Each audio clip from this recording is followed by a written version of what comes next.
ಬದುಕಲ್ಲ ಅಂತ ಹೇಳಿದ ಮೇಲೆ ಅವರ ಅಸ್ತಮ ಕಾಯಿಲೆಯಿಂದ ಯಾವಾಗ ಅವರು ಬದುಕಿ ಉಳಿಯಲ್ಲ ಅನ್ನೋರು ಸುಮಾರು 10 ವರ್ಷದ ಮೇಲೆ, ಸುಮಾರು 90 ವರ್ಷಗಳ ಆಸುಪಾಸು ಆರಾಮಾಗಿ ಆರೋಗ್ಯವಿದ್ದು ಅವರು ತೀರ್ಕೊಂಡ್ರು. ಹೇಗೆ ತೀರ್ಕೊಂಡ್ರು ಅದು ತೀರ್ಕೊಳ್ಳೋದು ಕೂಡ ಒಂದು ವಿಶೇಷ ನೋಡಿ. ಜೀವನದಲ್ಲಿ ಸಂತೋಷ ಅನ್ನೋದನ್ನು ಬಹಳ ಜನ ತಿಳ್ಕೊಳ್ತೀರಿ, ಆನಂದ ಅನ್ನೋದನ್ನು ತಿಳ್ಕೊಳ್ತೀರಿ. ನೀವೇನಾದರೂ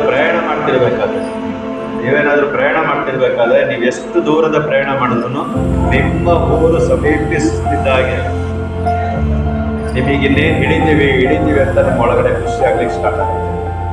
ಆ ಪ್ರಯಾಣದ ಎಷ್ಟೇ ಆಯಾಸ ಆಗಿರಲಿ, ಅವಾಗ ಸಂತೋಷ ನಿಮ್ಮ ಒಳಗಡೆ ಹರಡುತ್ತೆ. ನಮ್ಮೂರು ಬರ್ತಾ ಇದೆ, ನಾನು ಇಳಿತೀನಿ.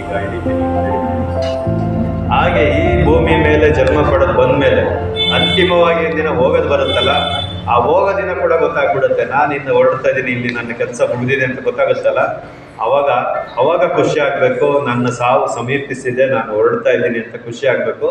ಅದು ನಿಜವಾದ ಪ್ರಯಾಣ ಈ ಜಪ ಧ್ಯಾನದಿಂದ. ಹಾಗೆ ನನ್ನ ತಂದೆ ತೀರ್ಕೊಂಡಿದ್ದ ಅನುಭವ ಮತ್ತೆ ಅವನ ಒಂದು ರೋಗ ಏನು ವಾಸಿ ಆಯ್ತು, HIV ಪಾಸಿಟಿವ್ ಇದೆ ಕಾಯಿಲೆ ವಾಸಿ ಆಯ್ತಲ್ಲ, ಆ 2 ಅನುಭವದ ಕಾರಣದಿಂದ ಇವತ್ತು ನಾವು ರಾಜ್ಯದ ನಾನಾ ಜಿಲ್ಲೆಗಳಲ್ಲಿ ಎಲ್ಲ ಕಡೆ ಗುರುಗಳ ಕೃಪೆಯಿಂದ ಎಲ್ಲ ಕಡೆ ಕಾರ್ಯಕ್ರಮವನ್ನು ಮಾಡಿಸ್ತಿರೋದು ನಾವು ನೆಪ ಮಾತ್ರ ಅಷ್ಟೇ. ನನ್ನ ಒಂದು ಪ್ರಾರ್ಥನೆ ಅಷ್ಟೇ, ನೀವು ವಿಶ್ವ ದರ್ಶನ ಮಾಡಿಸ್ಬೇಕು ಅನ್ನೋದೇ ನಿಮ್ಮ ಇಚ್ಛಾಶಕ್ತಿ ಇದೆ ಗುರುದೇವ. ಅಧರ್ಮವನ್ನು ಸರ್ವನಾಶ ಮಾಡಿ ಧರ್ಮವನ್ನು ಸ್ಥಾಪನೆ ಮಾಡಬೇಕು ಅನ್ನೋ ಏನು ನಿಮ್ಮ ಇಚ್ಛೆ ಇದೆ. ನಾವು ತಿಳಿದೋ ಏನೆಲ್ಲ ನಮ್ಮ ಜೀವನದಲ್ಲಿ ಎಷ್ಟು ಜನ್ಮ ಎತ್ತಿ ಬಂದಿದ್ದೀವಿ, ಎಷ್ಟು ಪಾಪ ಕರ್ಮಗಳನ್ನ ಮಾಡಿದ್ದೀವಿ, ತಂದೆ ಅದೆಲ್ಲದನ್ನ ಮುಕ್ತಿಗೊಳಿಸು.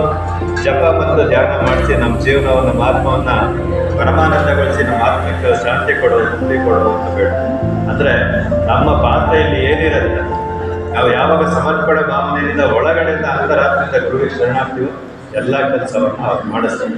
ತುಂಬ clean creation, clean clean creation, clean clean creation, clean.